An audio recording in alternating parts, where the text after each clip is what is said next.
This is Akashvani. In the program Spotlight, now we bring you a discussion on Union Cabinet decision promoting development of semiconductor and display manufacturing ecosystem in India.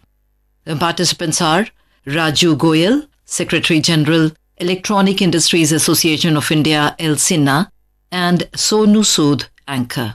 The Cabinet yesterday approved the setting up of 3 semiconductor units in India. They approved the establishment of these units at Dholera in Gujarat, Morigaon in Assam, and Sanand in Gujarat. These 3 units will be set up with an investment of 1.26 lakh crore rupees. So to discuss this exciting development for the semiconductor ecosystem in India, we have with us Electronic Industries Association of India's Secretary General, Shri Raju Goyal. A warm welcome to you on Akashvani, sir. Thank you very much. I appreciate the opportunity to be able to speak to you. Thank you. Sir, we'd like to know from you, this announcement by the Cabinet, the approval that they have given to these 3 new semiconductor units and the first ever fab unit which will come up in Dholera in Gujarat. Overall, how do you see this development? Would you say it's a giant leap for India in advanced technology ecosystem? Absolutely, yes. This is indeed a giant leap. It is actually the culmination of efforts which have been going on over the last several years, and there has been, a lot of effort, particularly I would say in the last, 2 to 3 years, to ensure that this happens. And this is a giant leap because it has been a fairly unknown area for our industry till now. And I think it is great that reputed group like the Tatas have come into it, and of course, CG Power as well. And there are several others in the play. I think that this is definitely a giant leap and a very big step which will take us a long way in the future. Union Minister for Electronics and Information Technology Ashwini Vaishnav said that all 3 units will start construction within next 100 days. How important is this stress on speed and meeting deadlines? Well, this is something which we would want yesterday, so definitely speed is of the essence. The fact is that these units take a long time to come on stream and to become critical, so to say, because there is a lot of technology to be absorbed, a lot of, capital equipment to be purchased, which is not manufactured here. So there is a lot of unknown territory that has to be covered. So I think speed is of the essence. And while we need time to get the equipment, to do the learning part, to get the process going, that we cannot escape. But definitely we should try to start as soon as possible, and this target of 100 days, I think it is very relevant and it's very good. And we are very happy about it, the industry, because we waited for so long, and now I don't think we should wait any longer. So what will be the direct advantages for your industry in terms of the easy availability of these chips? How important are the semiconductor chips for the electronics industry and also for other sectors like defense, auto, electric vehicles? I think this is a very important question, and we should understand that number one, this is important for the country. I mean, this is a very, very, strategic move. It is a technology which is kind of held by a few countries and maybe 20, 30 companies in the world, number one. Number two, as far as the industry is concerned, we have always been at the mercy of, the bigger suppliers of chips all over the world. And we are subject to their wishes all the time because we did not have any suppliers in India. So I think it is going to strengthen our ecosystem in a very big way, because this is the core of technology. Without semiconductors, there is no electronic product that you can make. The only thing which varies is the value and the extent of semiconductors which are used in electronic equipment. And today we know very well that electronics is everywhere. You mentioned a few critical sectors, like you mentioned automotive, you said defense, you can talk about IT, you can talk about telecom, you can talk about consumer, and in consumer it is such a big area. You can have audio, video, you can have lighting. Then of course now there is security industry, automotive, and automotive is now expanding further. It is going into EVs where even more electronics is going to be used. So, the use of electronics is increasing every day. Today, in the high-end automotive applications in cars, 30 to 40% of the bill of material is electronics. So you can well imagine the importance of this technology, and everywhere semiconductors are being used. So it is not only critical from the point of view of our supply chain, it is also something which gives us security and sustainability. Otherwise, we never know what supply chain will stop. And what you mentioned, the geopolitical situation, which makes us even more susceptible, to all kinds of geopolitical forces which are not in our control. So it's extremely important, and I think all the sectors are going to be, Our industry is extremely happy that we are going to have this supply chain, in India. Maybe it will still take a couple of years, or few years before it really goes on stream, because this is a long-term industry. It is not a short-term industry. The Prime Minister said that we are further strengthening our transformative journey towards technological self-reliance in context of the start of these three semiconductor units, the announcement made yesterday. And within a very short time, India Semiconductor Mission has achieved 4 big successes. In June 2023, the Cabinet had approved the proposal of Micron for setting up a semiconductor unit in Sanand, Gujarat, which is progressing very rapidly. In fact, India already had deep capabilities in chip design. Now, you feel that now our country, with this development, will develop capabilities in chip fabrication and advanced packaging technologies also, and we can hope to be self-reliant in a few years? Yes, for sure. See, the design capabilities that we have had are largely, invested in and controlled by MNCs. So we have got design center, but the IP does not belong to us. So while we have got skilled people here, we've got skilled engineers who are able to develop these designs. But these designs also take a long time to develop, because they have to be conceptualized and then their applications have to be firmed up. So it is something which needs a lot of investment, because these engineers, they don't come cheap.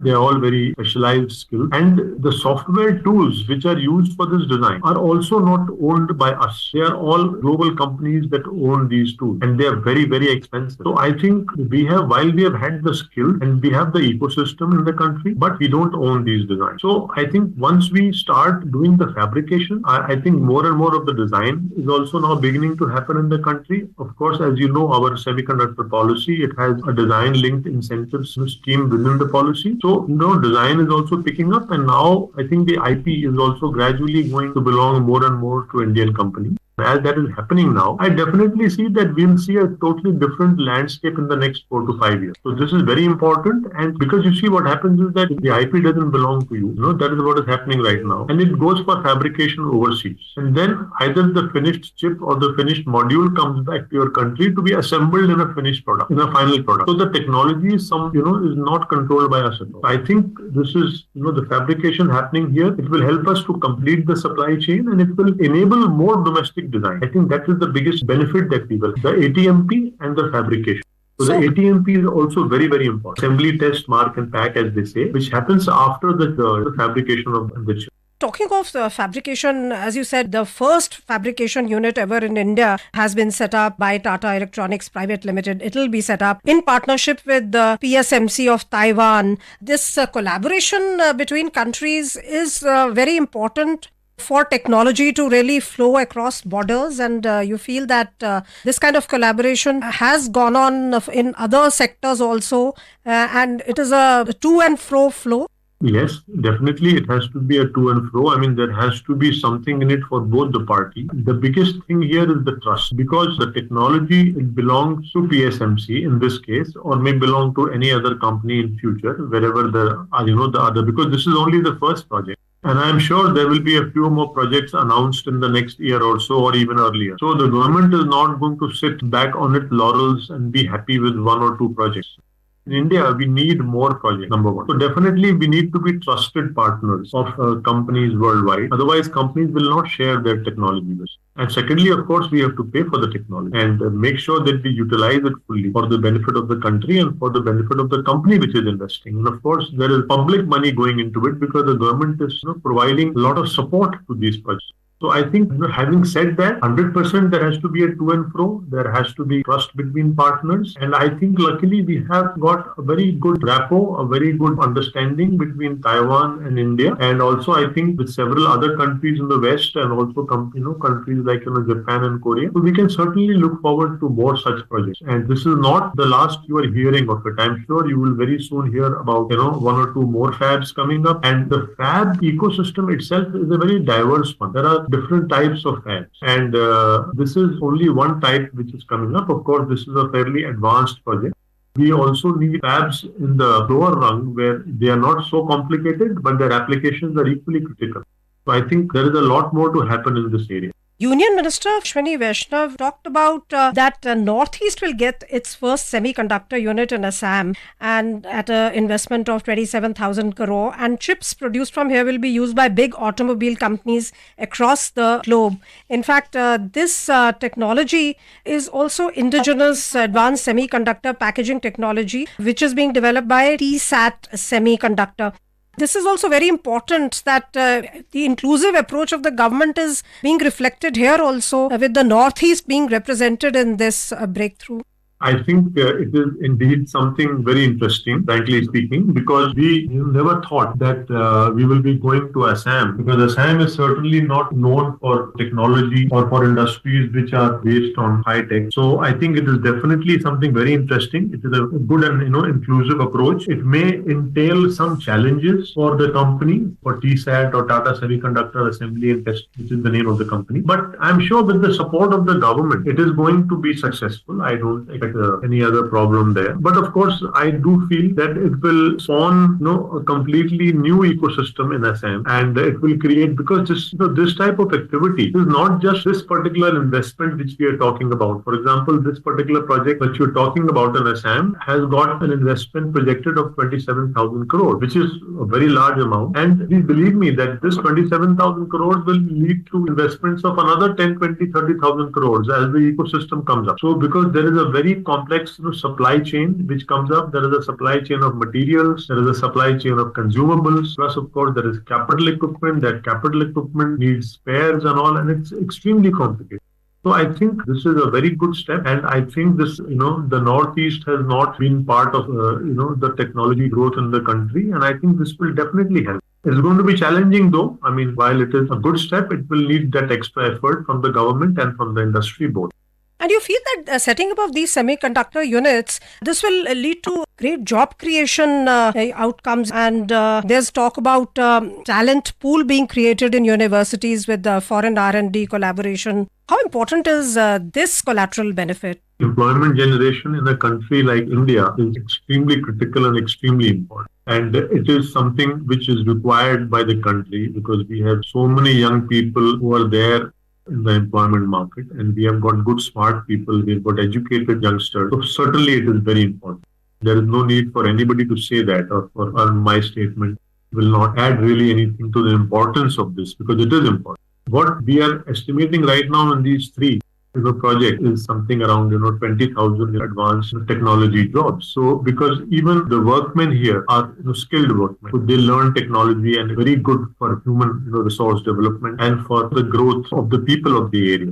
So number one, that is there. And then of course there is indirect job creation, which will be at least 3 to 4 times of this 20,000. So we are looking at maybe 60, 70, 80,000 more indirect jobs, which will be there as the support services and the ecosystem which comes up around it. And there are several services which are required. So I think we are definitely looking at almost 100,000 jobs from these three projects. And I can tell you that if you look at the other downstream efforts, because you see every sector gets the benefit of it. If the automotive industry is going to use these chips, is going to grow and expand, is going to employ more people. Similarly, if any of the other sectors which are growing, look at all of them, the telecom or the consumer electronics, power electronics, display, electric vehicles, of course, now growing everywhere. So there's going to be, while these particular three areas where these units are being set up will surely benefit, but even all over the country, I think the effect is going to be what you call a domino effect all over the country. As more and more of this starts happening, the semiconductor industry and the electronics industry is large, huge